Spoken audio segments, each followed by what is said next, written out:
Good morning, comrades. You're listening to WHIG-LP New Orleans 102.3. Today in the studio we have Jeff. We also have Scott. We have a couple of first-timers in here as well. We have Jake. We also have Bridesha, who's in here as well. And we also have Vincent, a.k.a. V-Butter. Vincent is a rapper, a businessman, entrepreneur. Go ahead and introduce yourself, Vincent. Yeah. How y'all doing? This is Vincent Anderson, a.k.a. V-Butter, founder of the League of Champions, up-and-coming artist from Uptown New Orleans. Sure. And go ahead, Bridesha. Go ahead and introduce yourself. I'm Bridesha, the founder and CEO of the People vs. Politics campaign, and I'm also a youth advocate, activist, and mentor and poet. Cool. And then we also have Jake, first time as well. Go ahead, Jake. Hi, I'm Jake Tremaine. I'm just a friend of the show. Just a dude. All right, awesome. So it's great to have y'all in here. So how's everybody doing today? I'm doing pretty good. Feeling good. I mean, it's right around Christmas time. You know, it is, like yeah. Christmas. This show's gonna be releasing on Christmas Eve, so this is gonna be a very special Christmas episode. So most definitely. Let's just start with our guests. So I guess talk a little bit about your work, Vincent, and then we can come around to Bridesha as well. All right. Well, I'm an artist first, V-Butter. I got my name from my aunt, like right after Hurricane Katrina. So I just kind of took that name. Plus, that was my brother's name, and you know he's deceased now, so I kind of carried that name, and I just took it more in depth into heart after that. You can find my music, you know, everywhere, from streaming platforms to whatever type of platforms they have out there these days. Is it all V-Butter? Yeah, V-Butter, V-B-U-T-T-A. Cool. As far as for the other side, I have the League of Champions. That's like a brand. Just like my brand that I'm building is, it's bigger than really just a brand. It started with a mindset. It's called the League of Champions because it's like it's a way that I use to uplift people. So it's like I put that in their mind that they can overcome those odds and it could be better than what's in front of them or what look like that's at stake at the moment. So that's why I call it the champion mentality. So, League of Champions, and, the logo is a gorilla. I think that's a real strong animal that, gets through different odds or scars and different things. And it's not even related just to King Kong and other little figures like that. So gorillas are cool. Yeah. All right, cool. And Bridesha, you want to talk a little bit about People vs. Politics project? Yeah, definitely. So the People vs. Politics campaign came about when I was having a conversation with my friend Kareem Kennedy, who used to work over at the Welcoming Project. And me and him, we were both seeing a lot of different corrupt things going on between his job and in the mayor's office. So I was like, you know what? I'm tired of going the route of asking the government for this to get this done. So I created the People vs. Politics campaign, where we're bridging the gap between people and politicians in order to bring necessary resources to communities across New Orleans, while also understanding that it's my campaign responsibility and a community responsibility to generate that wealth and financial income so that we can develop different things in communities across New Orleans as well. Cool. And so, that's really great to have all of y'all in the studio today. So I guess, what are some of the things that are like inspirations for the projects that you guys have engaged on? What are some of the objectives? What are some of the goals? And how would you know if you succeeded, like going forward, specifically with People vs. Politics and with League of Champions? Go first. Go ahead, Bridesha. Okay, I'll go. So the people versus politics, man, I got inspired because I grew up in the projects. So to see a lot of the stuff still in place from the time I was a little girl to the time I'm as an adult, is like I have to get back to youth and families and residents, period, across this city, because as we all see here, the people who are in leadership and empowered that are able to do so, they aren't doing it. Right. So, I look at my communities, I look at the projects especially, and people I work with all the time, and by me knowing these systems and knowing how to navigate through them, I feel like it's my responsibility to kind of be like, hey, this is how you do this is how you do that. This is an organization you go to get the resources you need, X, Y, and Z. And the long-term goal for that is to kind of get the entire city behind this campaign so that we can, form some sort of unity. So I'm not just getting what I need from Jeff, but Jeff is also getting what I need from Jake and Vincent, and this unity It's people thing. actually working together Yeah. to solve each other's Yeah. issues. Now, just let me follow up real quick. You said you have some experience in engaging with process around these sorts of things. What kind of experience is that, and what kind of things have you sort of seen in terms of how stuff works? And we'll get back to... Okay. So I've worked at NORD, which is the New Orleans Recreation Department. I've worked at the Youth Study Center, which is the City Juvenile Justice Department. I've worked in the mayor's office, which runs everything down there in the city. Right. I've worked with any nonprofit organization you can name in the state of Louisiana. So just to kind of work with those organizations, see the corruptions in some and not see the corruptions in some, I feel like I've got, knowledge, although I'm not closed-minded to learning more, to kind of say, let me, start this campaign and get this ball rolling. Cool. And how about for you, for the for like sort of the inspirations, and where do you think your what do you think your objectives of the League of Champions and stuff like that are, Vincent? Well, mine's the same as Bridesha. Kind of like coming from the same environment. We actually from the same neighborhood. We just cool. What neighborhood? Shout out to the MILF. Yeah, there you go. Uptown. There you go. So we from the same neighborhood. We just years apart. Our relationship goes back to like me being in like the 8th grade of this summer, and she started off as just my coach, and then just like a big sister, and then like kind of like a mentor, and kind of like just teaching me things as we go along, and just just guide through life. But as far as like just the League of Champions, I would like to just like start off with the youth, but I feel like it's just bigger than youth. It's just for people in general. But what inspires me is my area and my environment. Like I come from this environment, so I'm trying to put it in people's minds and let them see that you can get out this environment. You could be bigger than what they see every day around their neighborhood, because you don't really have nothing. They don't really have nothing for the kids. They didn't really have a lot for me growing up, but I kind of just chose those right paths and make those right moves. It wasn't perfect, but that's just the way life set up at the end of the day. Yeah. So that kind of what's inspired me the most. My family, my family inspires me also just to do better. My grandmother, just things like that just kind of keeps me up and keeps me motivated. And as far as like for projects wise, what you were saying, like as far as the music side, I mean, for me, my main thing is just to try to touch as much people as I can. Because like I said, just touching the people, because it's like, I might say some of the song that it might relate to you, or it might make you feel better, it might, help you going through what you're getting through, because I say that I got through that same obstacle. So that might help you feel better at night. Just going on, you might have to listen to it over and over and just play it in your head. So as long as I touch the people and get my recognition and just move on and keep going up and up, that's the way I seem like I succeed. You had something? Okay. So in sort of concrete terms, what are some things that you see sort of like out in the community that they need the most, sort of like urgently, like the most directly, some of the most like when you see somebody in the community, like, or across the community, what are some of the things that folks need in terms of like material support? Like what are the things that they need? Resources. Yeah. So like what kind, like as far as for adults, maybe like just like jobs, different type of centers, just more resources in those type of departments, just helping, maybe funding whatever it might be for kids, stuff to do, like better playgrounds, parks, gyms, pools, Cool. Yeah. more after school programs, more different things like that, like all type of stuff, anything just to keep them out the streets from making that one decision, because like they say, it's like, I know they say it different, but it's like, it's a thin line between making that right decision and that wrong decision.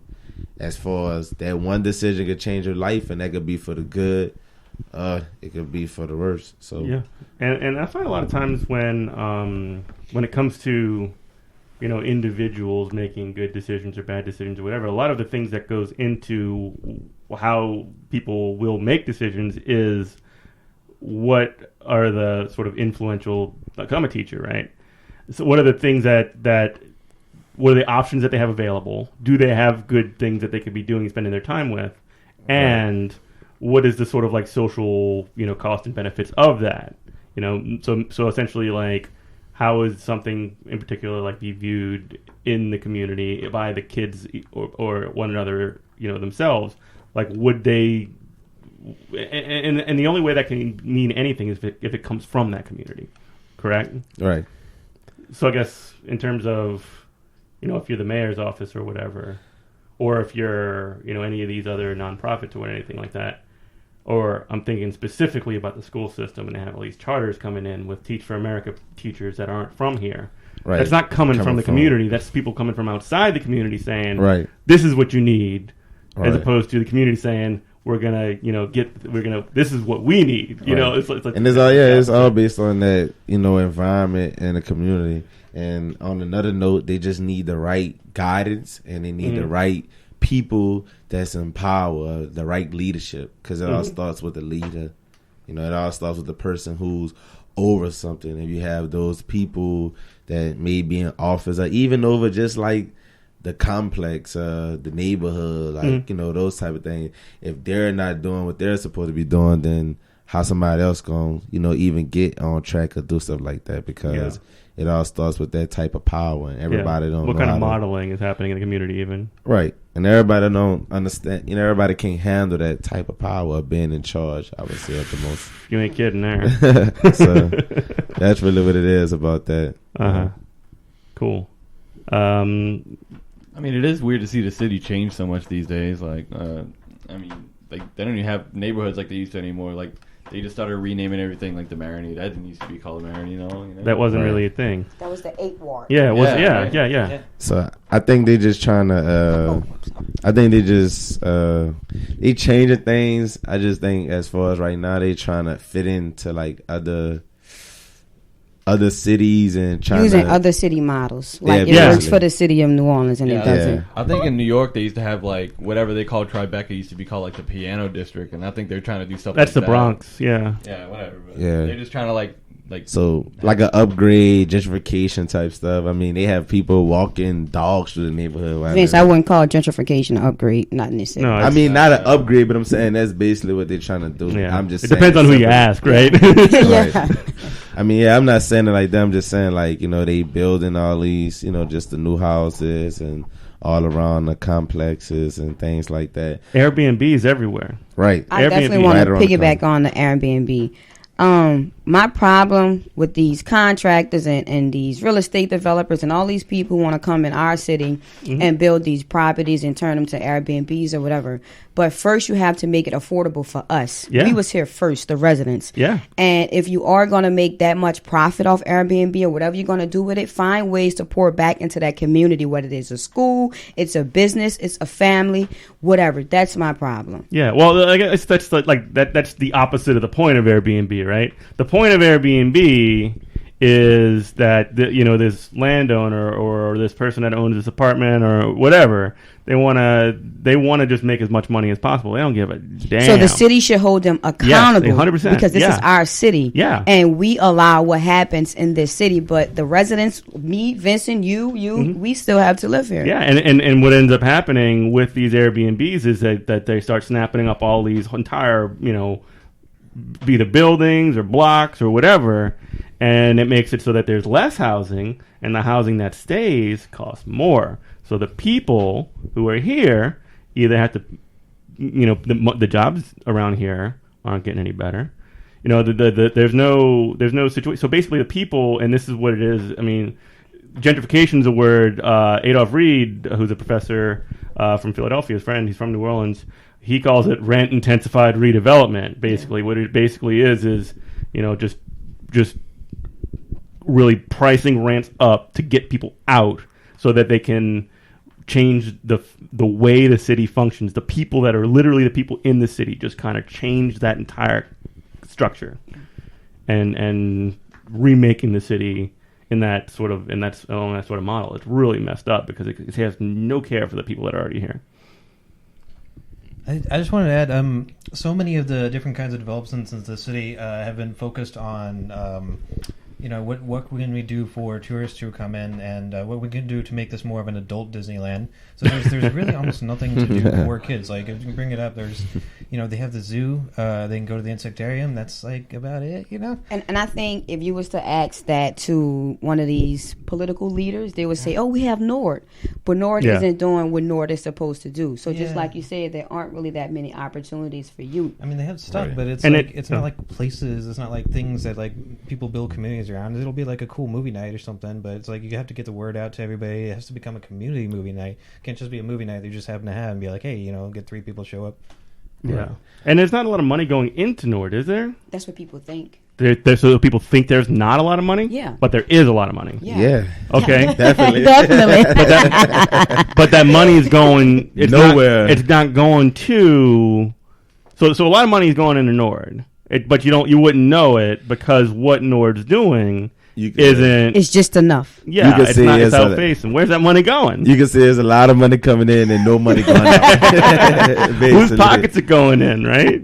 Let me pause real quick for station ID. You're listening to WHIV LP New Orleans 102.3. This show is called Good Morning Comrade. We're talking with Vincent and with Bridesha. We also have Scott, Jacob, and Jeff in the studio.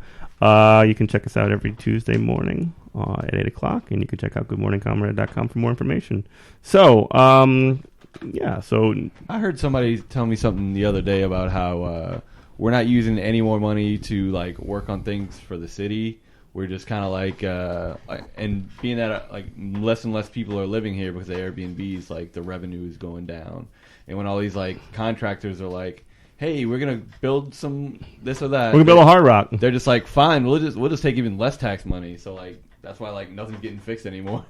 Or the sewage and water, the sewage and water board just completely doesn't even maintain its system because it's being hollowed out to be sold off, right? My thing with sewage and water board is, in New Orleans with energy, you can walk out and read your meter and dispute a bill if energy say, hey, whatever happens. With sewage and water board, as residents, we are unable to dig under the ground to go dispute anything with sewage and water board. So when we get these bills that are hiked up, we have to solely depend on the lawyer. Can you just like set the table for the situation with the bills, because there's a whole bunch of people that have been getting incredibly ridiculously high bills, and there's no way to really fight them. Yeah, sure, I can definitely talk a little bit about that. I was really shocked when I went over to my sister's house. She lived in New Orleans East, and she showed me a bill for like $3,000. And I know my sister. $3,000. That is a lot of money for water. I know my sister isn't using that much water because she's at work most of the time. But it's like, how can your bill go from $125 to $500? Sometimes from $500 if you have a business to $2,000. It's like, how as a resident or a business owner can I go down to sewage and water board and say, hey, I'm right, y'all are wrong. So now, sewage and water board is telling everybody, y'all are wrong. Here's y'all payments plan, and we don't know what that money is going towards because we really don't know if our bill is really that high because we can't dig in the ground and go read that like we can read our meter. Yeah. So we definitely need another contractor to come in the city to control our water, because as we can see over all of these years, sewage and water board haven't been doing the job that it should have been doing, and the previous mayors in those positions haven't been holding them accountable. Now you're saying that a contractor needs to come in to... We need to look at multiple contractors to see which one is best fit for the city, because right now, sewage and water board isn't working. Right. Is there a way to have it, because that would mean you're hiring somebody privately to manage the public good of water, right? Is that something, is the way that could we, not articulating this particularly well, but like, is it possible to have a publicly run sewage and water board that essentially is accountable to people? Because once you start doing the contract, I mean, that sounds to me like charter schools, right? So here's the thing: we can look at it. We can look at it two ways. We can go the contract route, or we can keep sewage and water board, strategically plan or dismantle whatever sewage and water board going on and fix it. Or we can, like I say, contractors, or we dismantle and fix sewage and water board. Rebuilding. Right. Because that's right the now, two options. it's not beneficial to residents, Right. not to all residents. It just has to be, something's got to change. Yeah, something has to change, and I think the urgent thing would be dismantling sewage and water board, scrapping everything and starting all over. And the last plan was to reach out to contractors who would be interested in, being New Orleans' place for water. Right. Okay.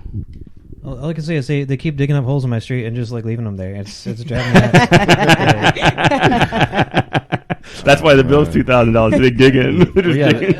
They got once they start running out of potholes to fix, they got to start making their own, right? Yeah. But what do y'all usually perform at?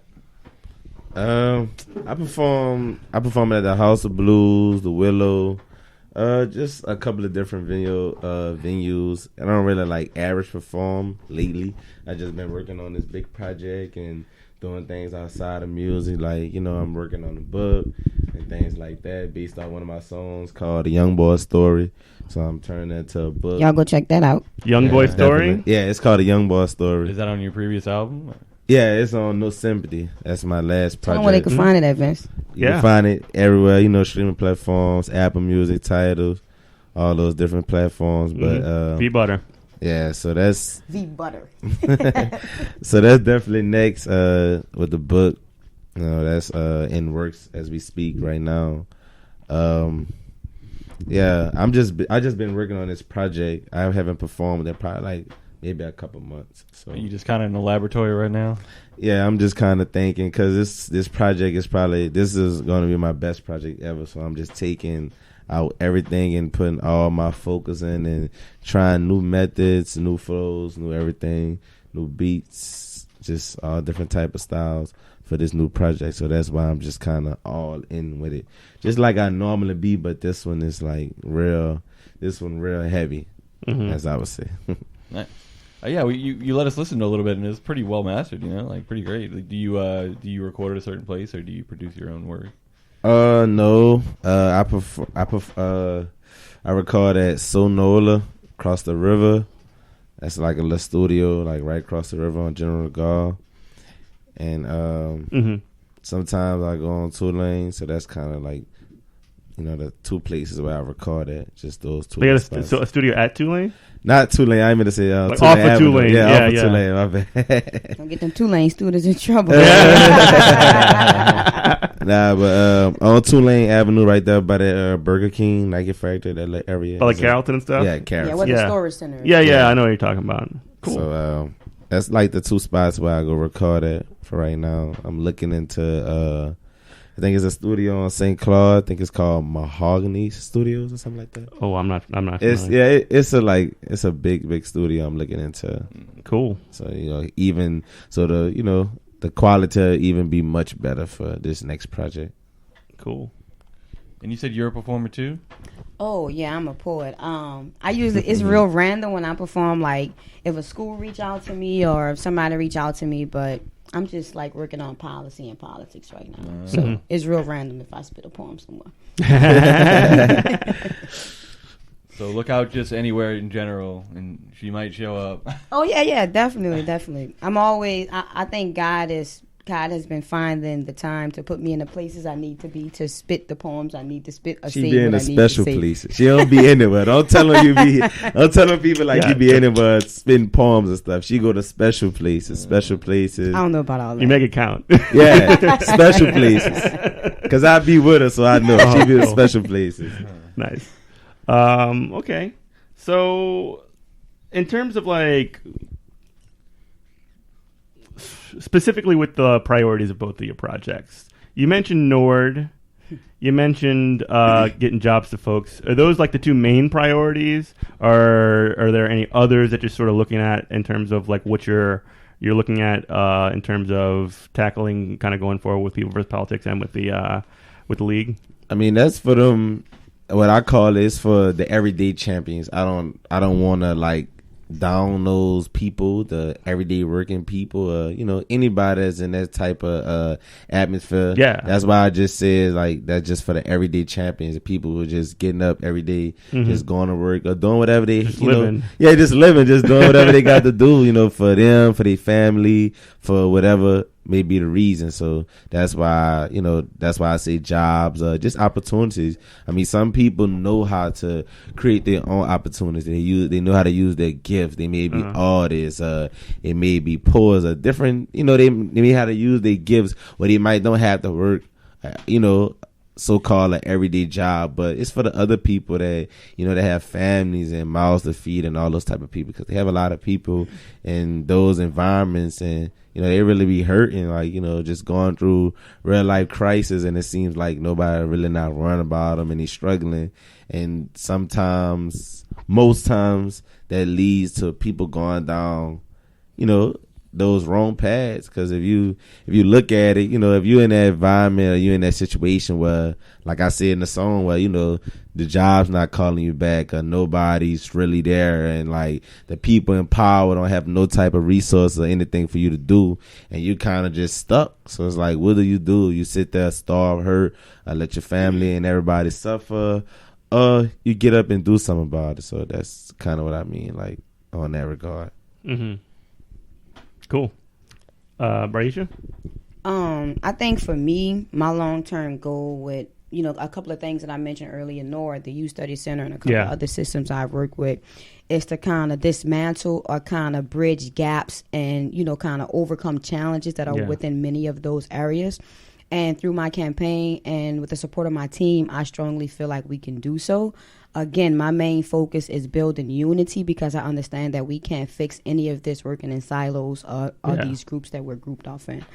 What kind of community partners have you sort of developed over the years? You can shout out individual groups if you'd like. If that have been working out with you or not. I mean, no, I definitely want to shout out. It's just a long list. Just at the top. I definitely want to give a shout out to Erase the Board Coalition, Dr. Wyatt, Cap 2 Cent, Leroy Crawford with I Am Second First. Yeah, we had Dr. Wyatt on the show a little while ago. Yeah, Dr. Wyatt is real She's good, cool. man. Mm-hmm. She knows her stuff. Yeah, she does. I mean, so many organizations. Step Up Louisiana is doing some good work. The People versus Politics campaign, we're doing some good work. I mean, shout out to all the organizations. Like, if y'all gonna listen to this, I can't name everybody, but I appreciate y'all supporting me, and shout out to y'all. Yeah, community partners. I mean, that's like one of the most important things, is sort of like having, because I mean, these groups. Oh wait, Jeff, I gotta shout out two more organizations, and my friend is gonna go crazy. Shout out to Ubuntu Village, and shout out to Youth Rebuilding New Orleans. Okay, cool. But I mean, like, I don't know. There's these coalitions that sort of develop amongst these large groups. They're critical. I mean, because that's just like people have these, like different issues, and you're sharing all this commonality and pushing your agenda forward using that. That's the community coming together. Yep. Cool. And it just doesn't work with one organization trying to make it work, because there's so many issues that we have to tackle in this city alone. It's not possible. I mean, no singular organization. It's all connected to it. So it's all separate. Yeah, definitely. Yeah. I mean, not to say that like you can't have different sort of like centers where these sort of like coalition partners coalesce around, but I mean, that's just something that's going to end up happening. It's just got to happen in a certain sense. All right, cool. All right, so let's talk about some projects that you have worked on in the past. What are some things that you have worked on, either be they political or be they artistic, from both y'all? Let's just kind of get a little background on some of those. My most recent project is No Sympathy. Came out a little while back.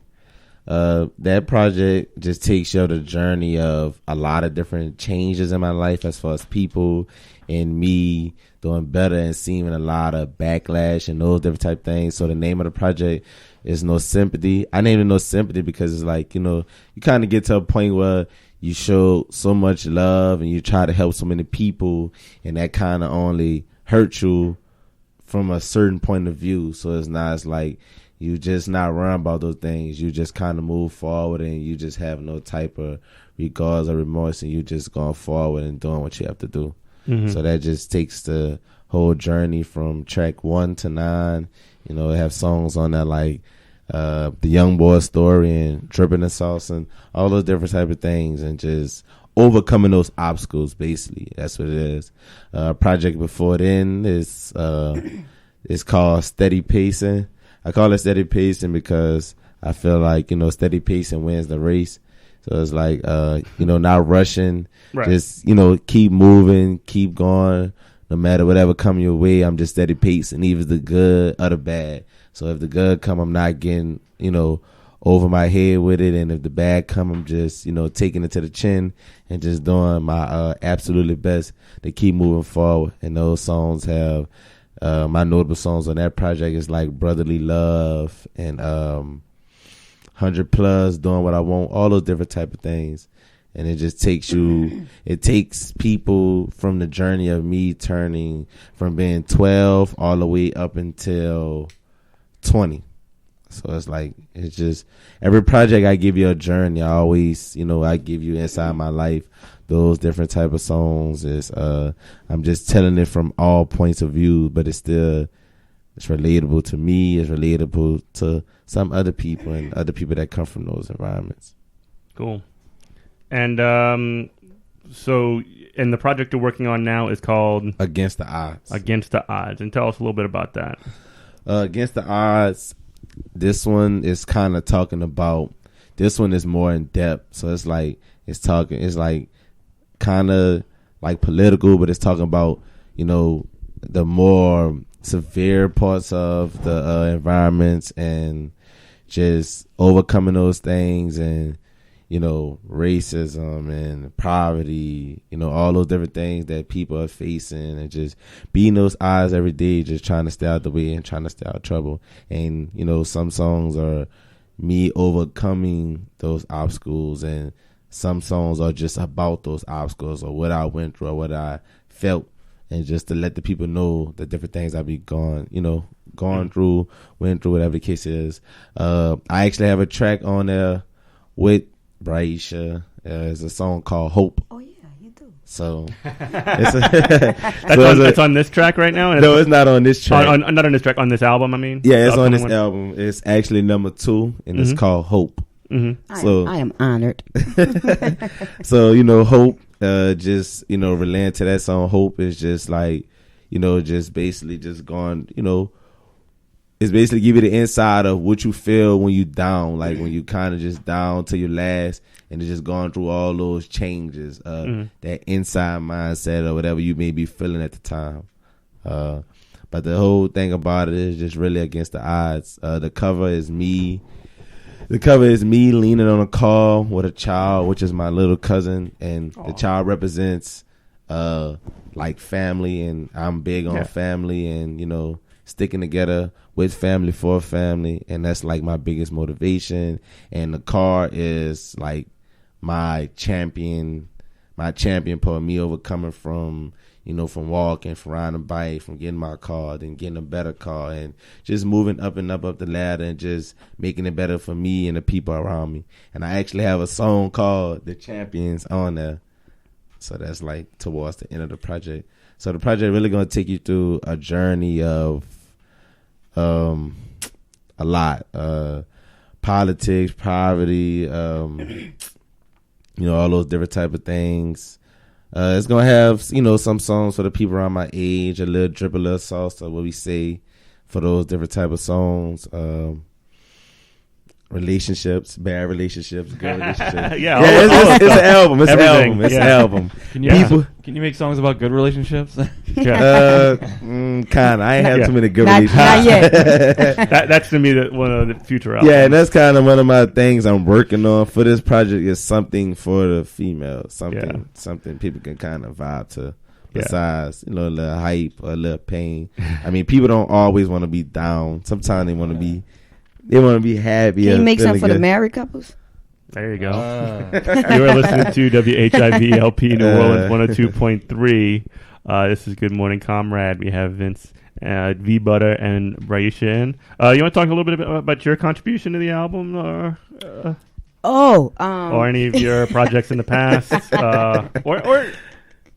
or not? Man, I've covered a lot since an 8-year-old little girl. Like, my first poem was literally about my big brother getting shot at Carter G. Woodson. From that, I had wrote about violence and a lot of things that I had seen in New Orleans, and I just became more and more involved in not only my community, but in my city. So I can sit here and talk about projects I've did all day, but Vince, you know my work. The community know my work. Right. I've worked at the Dries YMCA. I've created partnerships with them. I've worked with Cure Violence when there was ceasefire. I've created partnerships with them. I was responsible for the mayor's most recent Family Day and first inaugural Father's Day Fest. I took the lead on that. Man, I've worked with I've been working. I've been working, and now with the People versus Politics campaign, it's really time to put all that work together with the skill sets and knowledge I've compiled, and really give that back to my city. Cool. One of the projects that a group I'm involved with, the Democratic Socialists of America, we've been, amongst others, we've been, doing like political campaigning. We put together, or we did a lot of canvassing for Marguerite Green. She ran for the State Agriculture Commissioner and stuff like that. And one of the projects that we've been doing, sort of like one of our first ones, was we were changing folks' brake lights, because of one of the reasons that people are often, unneededly harassed by police and things like that is because they're stopped for no kit. And a lot of times that's just a brake light out, which is we've been sort of like setting up clinics throughout the city to sort of help folks out, for that kind of thing. So I can definitely see where you're coming with that. I don't know, that's in terms of like little direct service sorts of things. Do y'all see those things as sort of positive, or yeah, and that can be sort of built on? And I think direct service. What? You was about to go? No. Oh, I'm sorry. I think we need more direct services, especially in low income projects. And it's a shame that I'm still sitting here in 2019 saying we still have low income projects. Right. For y'all who don't know what that means, low income projects are for people who make a certain amount of money, which is 9 times out of 10 normally below 20K a year. So they need more resources in the projects. We want to call it housing developments and make it cute, Columbia Park, whatever. It's the projects. They need more direct services on hand so people can go and learn how to create entrepreneur skills, how to get out the projects, how to budget their money so that they're able to buy a house. So or where to get where to get jobs so that they would be able to pay so I think a lot of times about this lately is like there's this huge emphasis for kids to go to college, and that's great.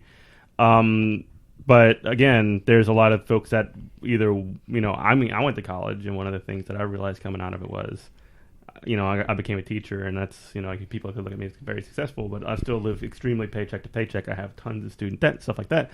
But when you look at things like the trades, like electricians, welding, those are like the most important jobs in the world, because without that you don't have a city. Without the lights working, without electricity you don't have lights working. Without the plumber you can't. So with that you have to ask yourself, why don't charter schools have that built within their curriculums? Because that doesn't sound they used to be in certain schools, huh? They used to be in school, right? You used to be able to go to get your barbers. Booker T. Washington, you was able to do that there. Right. A lot of schools before the storm and in the early 90s, late 90s. Some schools still do it, but they private schools. Yeah.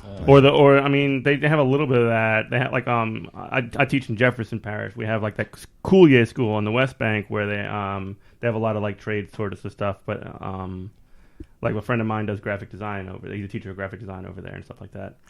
They have. I definitely want to give this organization a shout out so that people can refer to this for different types of trades and services that they may be interested in.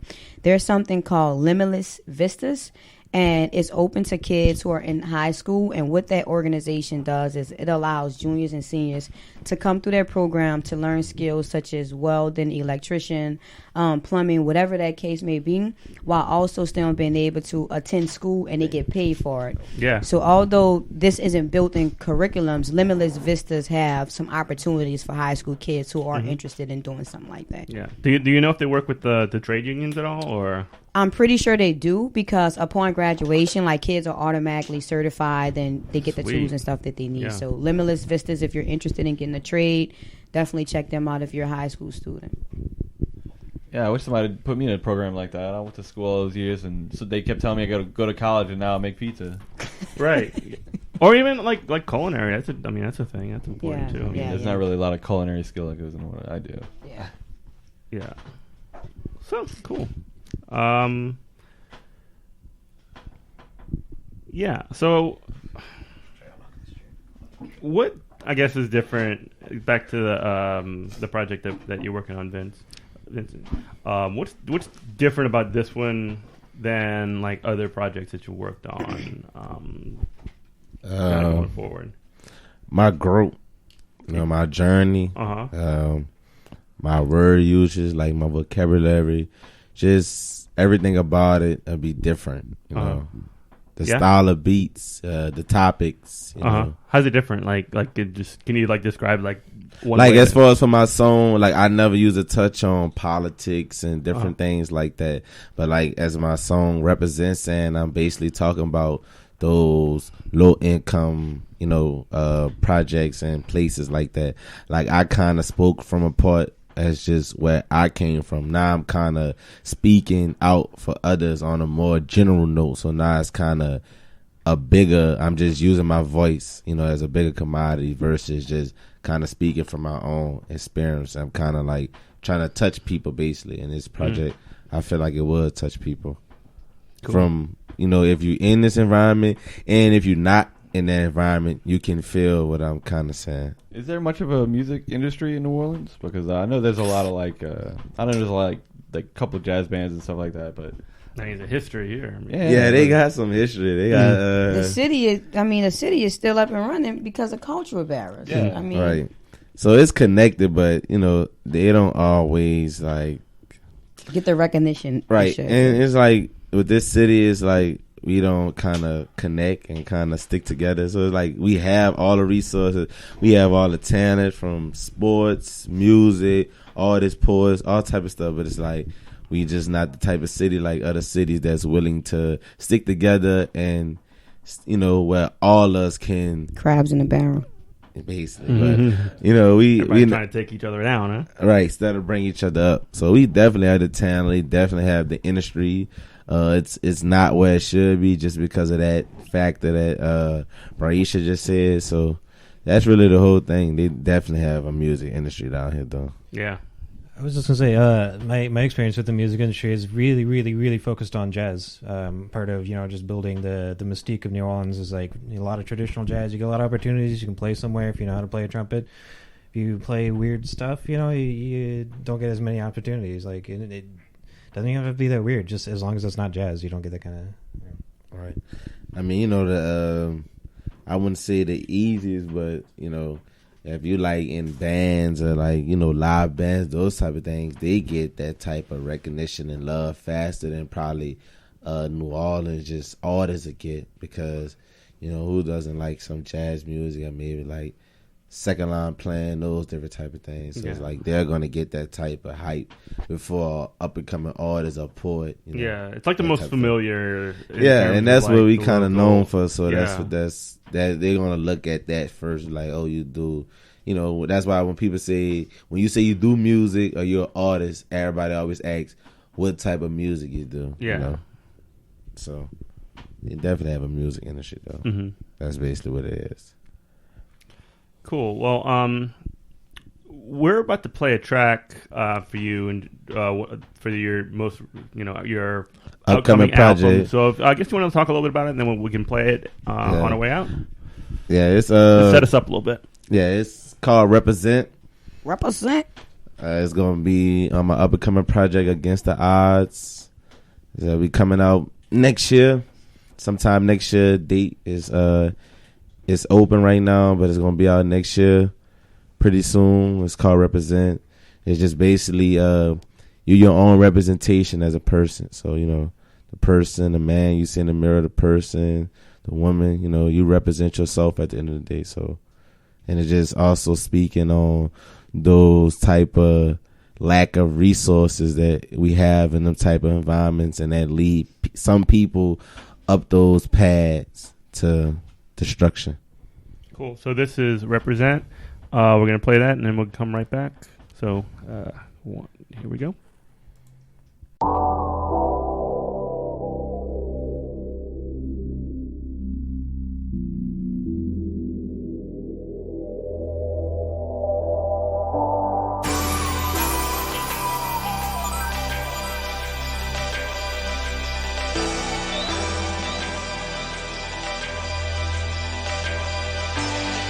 Represent, you just gotta represent. This for all my boys, getting them dead presidents. Came in the game, you know I've been reppin' since. Fire in my eyes every time I'm stepping in. Devil at the door, no I can't let him in. 10 toes down, that's just how you represent. Tryna stay focused, no I can't let him win. Gotta beat them eyes, no I gotta represent. One for all my dogs who be out on the block. Two for all my dogs who be punching the clock. Three for all my dogs who be ducking the cops. Get it by any means, gotta get to the top. Represent what you supposed to do when you stuck in the trap. And you down to your last, jobs ain't calling you back. And you ain't got no time for waiting, that just holding you back. Because your fam gotta eat, that's just life in the trap. And the bills rolling in, and you down in your sack. The only option is the block, you start moving the packs. You start risking all your freedom, messing with that look. And it's killed to be killed, so you clutch on your gap. Cause you deep up in the jungle with the lions and rats. Can't forget about the snakes, you know they come from the back. Cops watch you like a hawk, cause they see that you black. And if you get caught with it, just gon' give you a stretch. You leave your family in the world, got them fighting for scraps. And you in the inside, God telling you fetch. And you reaching out the homies, they ain't calling you back. Now your child in that cycle, I'm just speaking the facts. Represent, represent, you just gotta represent. This for all my boys, getting them dead presidents. Came in the game, you know I've been reppin' since. Fire in my eyes every time I'm stepping in. Devil at the door, no I can't let him in. 10 toes down, that's just how you represent. Tryna stay focused, no I can't let him win. Gotta beat them eyes, no I gotta represent. One for all my dogs who be out on the block. Two for all my dogs who be punching the clock. Three for all my dogs who be ducking the cops. Get it by any means, gotta get to the top. Represent, I'm trying to take us, system trying to break us. Every day I wake up, I'm just trying to stay up. I can't really end up in no box with no makeup. Wanna see my wrist iced out like it's from Jacob. System trying to play us, hope my dogs wake up. We just going hard like them old two Lakers. Started with a layup, now we going way up. We gon' ball forever, baby, I know they gon' hate us. They look at us like predators, we tryna get our cheddar. They label us minorities, why they so competitive? Get them boys a gun in the bags, think they're ahead of us. They don't wanna see us be great, they're afraid of us. I got real scars from these real walls. Ain't no time for playing with these little boys. The figures in the room, they be making all the real noise. I see they tryna knock me down, but I stay up on my course. Represent, you just gotta represent. This for all my boys, getting them dead presidents. Came in the game, you know I've been reppin' since. Fire in my eyes every time I'm stepping in. Devil at the door, no I can't let him in. 10 toes down, that's just how you represent. Tryna stay focused, no I can't let him win. Gotta beat them eyes, no I gotta represent. One for all my dogs who be out on the block. Two for all my dogs who be punching the clock. Three for all my dogs who be ducking the cops. Get it by any means, gotta get to the top. Represent. This for my real champions who fight them eyes every day just to survive. I expect everybody who just know what they gotta do to get it. We the champions for life. League of Champions. You just gotta keep your head up no matter what. Represent.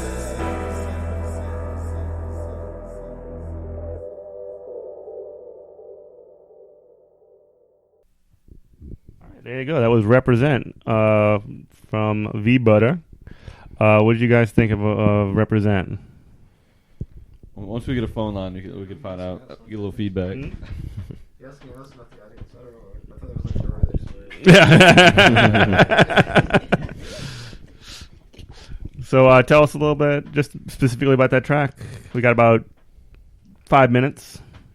But yeah, that track just weighs on just some of the issues and challenge that people face like me every day and go through. So from those environments. So that's basically just giving people an inside look, and an inside feel of what's going on in those type of environments. Because they have those people that's in power that's not really doing this and that, and they don't really care like that. So it's basically like a message to them, message to everybody, to people who in the environments, outside environments, just to say we feel you, we hear you, and we coming and we trying. Yeah, cool. All right. Well, and just one more time, where can we find more information about both the League of Champions and more about your art? For my music and just for Instagram, for social media, it's VButter, VBUTTAA. For Twitter, it's the same thing, VBUTTAA with an extra A, so 3 A's for Twitter. You can find my music on Tidal, SoundCloud, Apple Music, Spotify, YouTube. YouTube. There you go. All the different platforms. Cool. And League of Champions. More League of Champions. It's on the way. I'm just building it, and it'll release sometime around the same time as the project. And project name is Against the Odds. Cool. And Bridesha, so where can we find more information about the work that you're doing, People versus Politics, and anything else you want to talk about? So the People versus Politics campaign is still developing, but if you want to get in contact with me to see how you can support it, you can follow me on Instagram at FOR_the youth, or you can follow me on Facebook at Bridesha Harness. That is still my maiden name, BRIDEISHA, last name Harness, or you can email us at the People versus Politics campaign at gmail.com. Cool. Well, thank y'all so much again for coming on Good Morning Comrade. You just let us know if you ever want to come back and talk about anything else you have We'll going be on. back. Oh, Yeah. okay. We'll be back. I love it. Back. We appreciate it. Of course. Well, thank y'all so much. And you can listen to Good Morning Comrade every Tuesday on WHIV LP New Orleans 102.3 at 8 o'clock. You can also check out our website for more information, goodmorningcomrade.com. You can also check us out on Twitter at Comrade Morning, and Facebook, Good Morning Comrade, Instagram, Good Morning Comrade, all those things. So thank you so much again for coming to the studio. No problem. All right. Bye, everybody. We love you.